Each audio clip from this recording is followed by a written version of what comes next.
I gave myself 1 hour to write an entire song from scratch, and let me tell you, that was not enough time. An hour is made up of 60 minutes, and a single measure can take days. When you're put on a timer, time moves much faster than usual, and trust me, it can easily get away from you. With all that said, this is how I wrote a song in under an hour.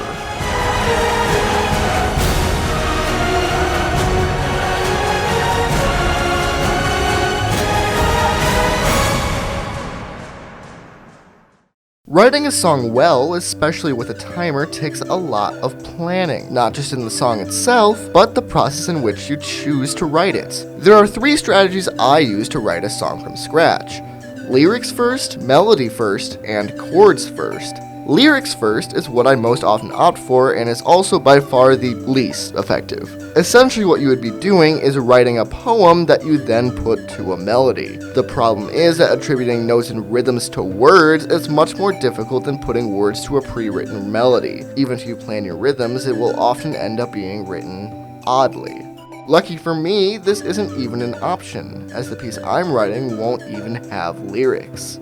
Chords first is what I believe to be the best technical method, though it is not for the faint of heart. The problem with this method is the inverse of the previous method. While lyrics first can create unruly pieces, it can also make pieces much more creative. The problem with writing your chord progressions first is that it breeds simplicity. Think of it this way: when you decide to write one piece first, the other pieces will naturally try to support that piece.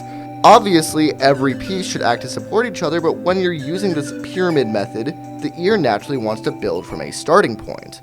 Therefore, when you make the foundation of your piece what is literally the foundation of a piece, you will naturally want to make the melody very unimaginative, even if your chord progressions are very imaginative. That's not even considering the fact that writing chord progressions is both one of the most difficult and most advanced parts of composing. So that leaves us with one method: melody first. Melody first is a great middle ground between its lyric and chord counterparts. The flaws of the pyramid method are essentially negated when using this variation, as rather than building up or down from a piece, you're building from the middle out.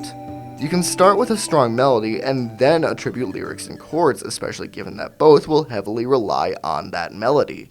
So that's the method I knew I was going to use. And with that decided, there was nothing else to do than lock myself in and get to work. With such a short amount of time at my disposal, I needed my melody to follow the 3 S's: simple, strong, and samey. Luckily, S is my middle name, so this part was easy.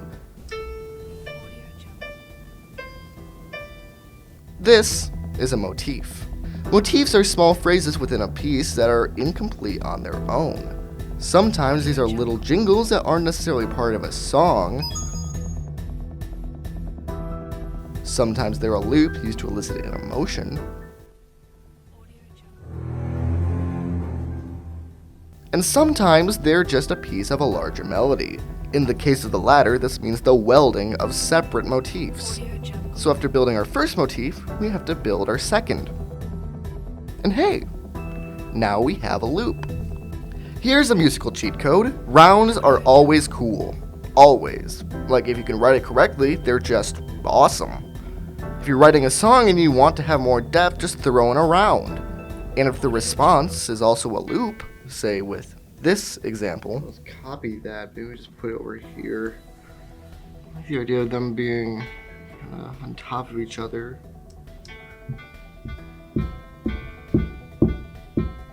The song will feel like it's revolving around itself. We now find ourselves with a new task. We have a melody, but we can't just put it on repeat. We need to find a way to keep it fresh while not going overboard with too many ideas, especially if the piece is only 30-some seconds long. Well, let's circle back to our round here. Why does this work? Well, it's taking our melody as a prerequisite and build something new out of it.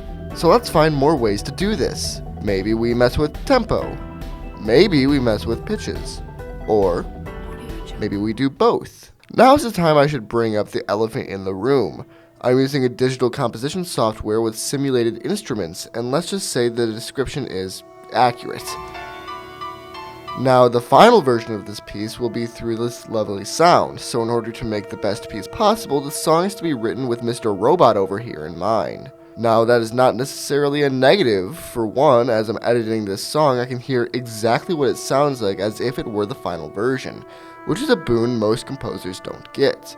Additionally, my piece does not have to follow what is humanly possible for a pianist, meaning we have measures that look like this, which is a good thing. Yeah. I think it's important for me to reiterate that this piece is not perfect. In fact, I would even say it's that great. As I said before, it can take days to perfect a handful of measures. An hour just isn't long enough. And I knew that going into this back in January.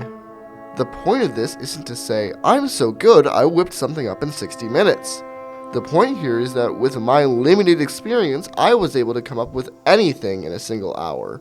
And if I can make this in an hour, what can you make? I would never say that making a quality choral piece is easy. What I will say is that creativity is inherently accessible. And as complicated as music theory may be, when you're creating music, you can kind of tell when something sounds good. Oh, yeah, you probably want to hear the song, huh?